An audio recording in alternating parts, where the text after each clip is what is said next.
Tugas mata kuliah pembelajaran akidah akhlak. Dosen pengampu Diana Lutfiana Ulfa MPD. Nama Muhammad Zakir Ramadan. NIM 12205183152. Kelas PGMI 4D. Assalamualaikum warahmatullahi wabarakatuh. Gimana kabarnya adik-adik semua? Semoga sehat-sehat saja ya, dan semoga tetap diberikan kesehatan dan perlindungan oleh Allah Subhanahu wa Ta'ala.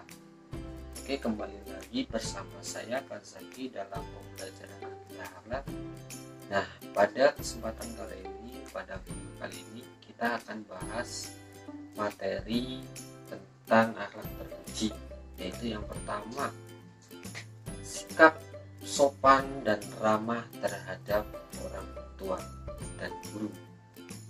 Materi yang kedua yaitu menghindari kata kotor dan bohong atau dusta. Nah, selanjutnya saya akan jelaskan tentang materinya. Mohon untuk adik-adik disimak terus videonya. Oke, materi yang pertama yaitu sikap sopan dan ramah terhadap orang tua dan guru. Kita bahas yang sopan dan ramah terhadap orang tua dulu. Nah, perlu kita sadari dan perlu kita renungkan adik-adik semua, bahasanya orang tua merupakan orang yang sangat berjasa bagi kita semua. Sebagai anak, sepatutnya kita harus menghormati, kita harus menjadikan sosok orang tua itu adalah panutan kita, karena orang tua lah yang telah membesarkan kita, yang mengasuh kita sejak bayi sampai sekarang ini. Saat ini kita berdiri, kita belajar di sini, dan tanpa kita sadari adik-adik semua, bahwasanya orang tua selalu mendoakan kita dalam setiap sujudnya, setiap langkah kita didoakan oleh orang tua, didoakan agar menjadi anak-anak yang soleh solihah, menjadi anak yang sukses, menjadi anak yang berbakti kepada orang tua. Nah, untuk itu kenapa toh kita harus menghormati orang tua?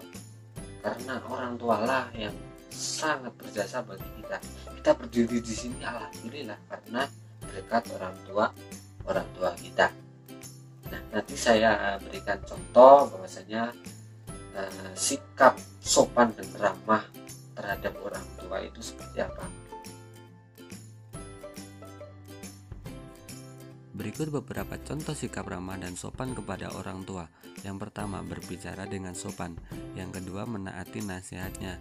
Yang ketiga, membantu meringankan tugas orang tua. Sebagai contoh, kita membantu membersihkan rumah, menyapu halaman, menyapu dalam rumah, membersihkan tempat tidurnya sendiri. Itu merupakan salah satu bentuk dari meringankan tugas orang tua. Yang keempat, tidak membantah perintahnya.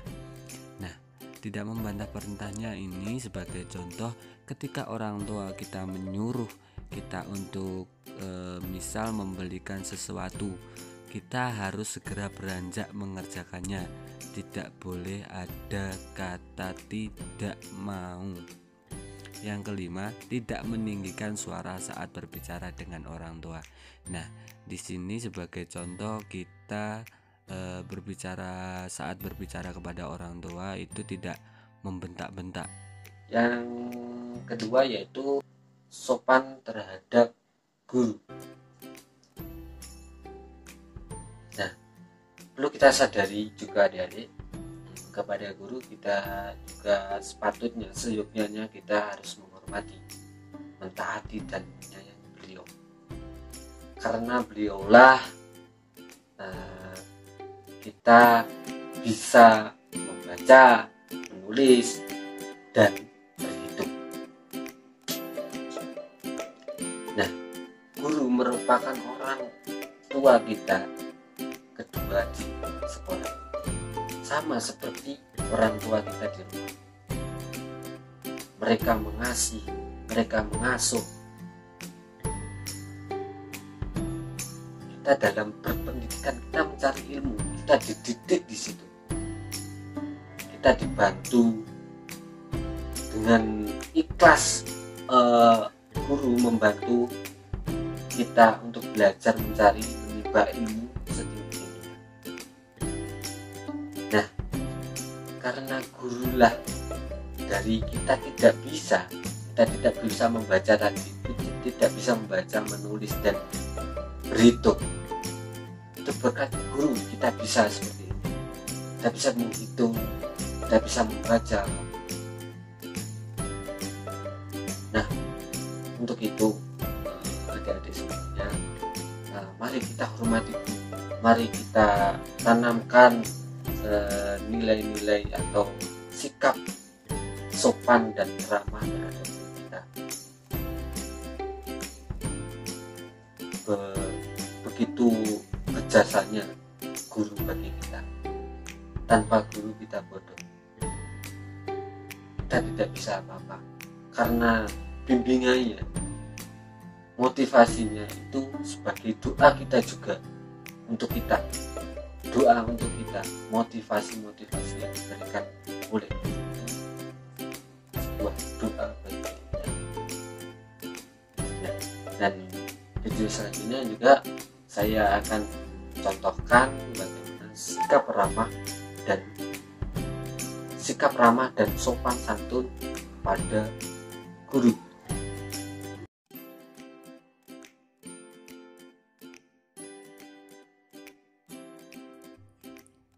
Contoh sikap ramah dan sopan terhadap guru.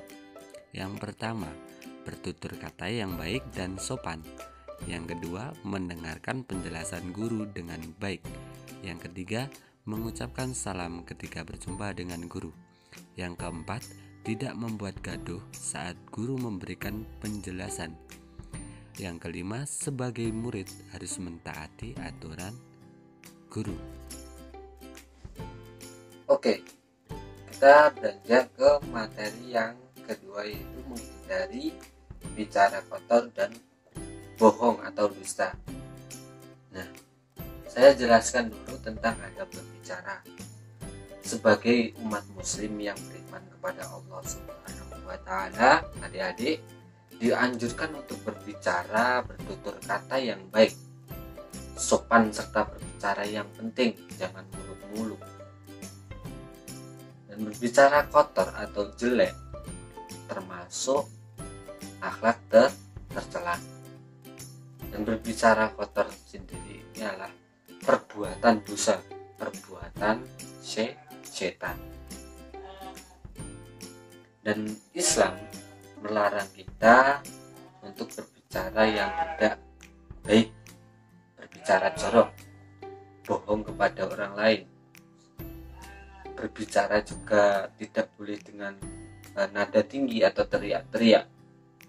Kita juga dilarang berbicara dengan tujuan untuk mengucilkan orang atau mengejek orang dan menipu orang lain. Terus berbicara tentang adab berbicara ini merupakan salah satu hal yang paling penting bagi insan manusia, karena ada pepatah mulutmu harimau. Jadi hati-hati dalam bertutur kata ya adik-adik, jangan sampai menyakiti orang lain kata-katanya ya. Nanti kalau menyakiti orang lain bisa dibenci oleh orang lain dan bisa masuk neraka. Ini merupakan perbuatan yang sangat besar. Dan janganlah sekali-sekali berbohong kepada orang lain, berbohong kepada orang tua. Yang pertama, jangan sampai berbohong kepada orang tua, karena itu merupakan perbuatan yang tercela. Oke, nanti saya akan menjelaskan apa keuntungan kita berbicara baik di antara orang lain, dan apa kerugian kita berbicara jelek kepada orang lain. Berikut merupakan keuntungan berbicara baik. Yang pertama, akan disenangi orang lain. Yang kedua, mendapat pahala dari Allah Subhanahu wa taala. Yang ketiga, terhindar dari dosa. Yang keempat, akan dihormati oleh orang lain. Berikut kerugian berbicara kotor dan bohong. Yang pertama, akan dijauhi teman dan orang lain. Yang kedua, tidak akan dipercaya lagi oleh orang lain karena sudah berbuat bohong atau berbicaranya kepada temannya itu sangat kotor sekali. Yang ketiga, mendapatkan dosa. Yang keempat, menjadi temannya setan. Yang kelima, yaitu dikucilkan oleh teman. Kesimpulan video pembelajaran kali ini yaitu yang pertama, sopan santun terhadap orang tua dan guru adalah salah satu contoh akhlak yang terpuji, akhlak yang disukai oleh Allah. Dengan kita sopan santun terhadap orang tua dan guru, kita menjadi anak yang berbakti dan anak yang soleh-solehah. Yang kedua, menghindari perkataan kotor dan bohong adalah salah satu contoh akhlak yang terpuji. Dan saat berbicara dengan orang lain, kita juga mempunyai adab yang harus dijaga. Oke, sekian video pembelajaran kali ini. Sampai jumpa kembali adik-adik. Wassalamualaikum warahmatullahi wabarakatuh.